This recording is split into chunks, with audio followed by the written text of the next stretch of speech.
بسم اللہ الرحمن الرحیم۔ السلام علیکم دوستوں۔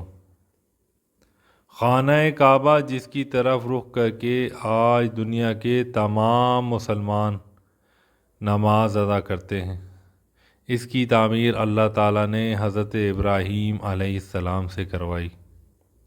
ابراہیم علیہ السلام کو اللہ تعالیٰ نے خلیل اللہ کا لقب عطا فرمایا۔ ایک وقت ایسا آیا کہ اللہ تعالیٰ نے حضرت ابراہیم علیہ السلام کو بہت زیادہ مال و دولت عطا فرمایا۔ اونٹ، گائیں، بکریاں بہت زیادہ تعداد میں اللہ تعالیٰ نے انہیں عطا فرمائیں کہ جسے لا تعداد کہا جائے۔ رب کریم نے فرشتوں سے کہا، ابراہیم میرا دوست ہے، تو فرشتے کہنے لگے، یا اللہ جسے اتنا کچھ دیا جائے اس نے دوست تو بننا ہی ہے۔ اللہ کریم نے فرمایا، جاؤ آزمائش لو، امتحان لے لو۔ فرشتہ امتحان لینے پہنچ گیا۔ حضرت ابراہیم علیہ السلام جانور چرا رہے تھے۔ چراگاہ میں حضرت ابراہیم علیہ السلام بھی ہیں، غلام بھی ہیں، بہت بڑا ریوڑ ہے۔ آپ تشریف فرما ہیں۔ ایک فرشتہ آیا تو کھیت میں چھپ کے بیٹھ گیا اور بلند آواز سے کہنے لگا، سبحان اللہ والحمد للہ ولا الہ الا اللہ واللہ اکبر۔ اب وہ حضرت سیدنا ابراہیم علیہ السلام وہاں اپنے رب کی یاد میں بیٹھے تھے۔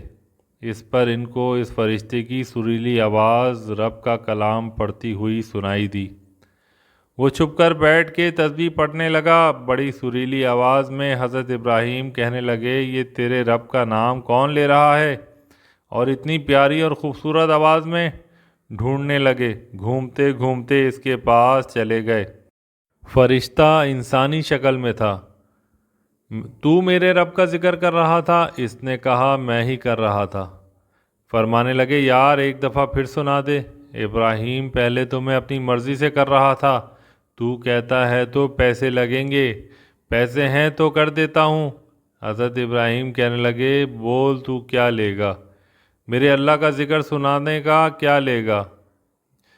فرشتہ کہنے لگا، جتنی بکریاں آپ چرا رہے ہیں ساری دے دیں تو میں اللہ کا ذکر سنا دیتا ہوں۔ آپ نے فرمایا، بس جا تیری ہوئی۔ میرے رب کا ذکر سنا اور پھر شروع کیا، سبحان اللہ والحمد للہ ولا الہ الا اللہ واللہ اکبر۔ ابراہیم علیہ السلام کیف و وجد کی کیفیت میں آ گئے۔ آپ نے فرمایا، پھر سنا دے۔ پھر حضرت ابراہیم علیہ السلام وجدان کی کیفیت میں آ گئے۔ آپ نے گائیں بھی دے دیں، اپنے اونٹ بھی دے دیے۔ آپ بار بار اسے کہتے، ایک بار اور سنا، ایک بار اور سنا۔ جیسے ہی وہ سناتا آپ کی وجدان کی کیفیت میں آ جاتے۔ جب سب آپ کے جانور ختم ہو گئے، فرشتہ کہنے لگا، اب میں نہیں سناتا، تیرے پاس اب اور کیا ہے دینے کے لیے؟ حضرت ابراہیم علیہ السلام کہنے لگے، یہ جانور تو نے لیے ہیں، ان کو چرانے کے لیے تجھے ایک شخص بھی تو چاہیے۔ ساری زندگی تیری نوکری کرنے کو تیار ہوں، روٹی بھی نہیں مانگوں گا، بس تو میرے رب کا کلام مجھے سناتا رہنا، میں تیری نوکری کرتا رہوں گا۔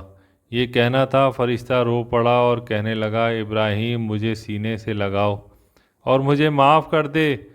آپ واقعی اس قابل ہیں کہ اللہ آپ کو اپنا دوست بنائے۔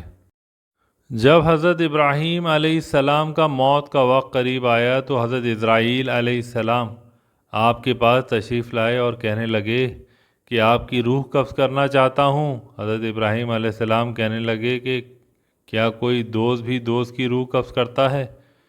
کوئی خلیل بھی خلیل کی روح قبض کرتا ہے؟ یہ جملہ لے کر حضرت اسرائیل علیہ السلام اللہ تعالیٰ کی بارگاہ میں پہنچے۔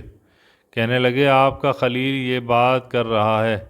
تو اللہ تعالیٰ نے فرمایا، جاؤ میرے خلیل سے کہنا کہ کوئی خلیل بھی خلیل سے ملنے سے انکار کرتا ہے۔ جبریل علیہ السلام حضرت ابراہیم علیہ السلام کے پاس پہنچے تو کہنے لگے کہ رب نے کہا ہے کہ کوئی دوست بھی دوست سے ملنا ناپسند کرتا ہے۔ تو آپ زارو قطار رونے لگے اور کہنے لگے، اسرائیل اب دیر نہ کر، جلدی کر اور یار کو یار سے ملا دے۔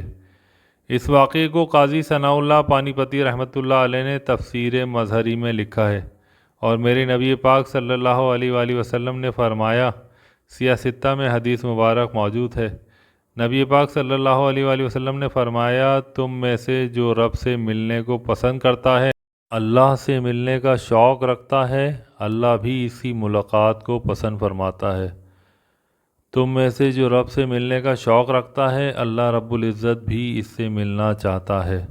اللہ والے فرماتے ہیں موت تو بہانہ ہے رب سے ملاقات کا، اللہ تعالی ہمیں اس قابل بنائے کہ اپنے رب کے سامنے سرخرو ہو سکیں اور ندامت اور شرمندگی سے بچ سکیں، آمین۔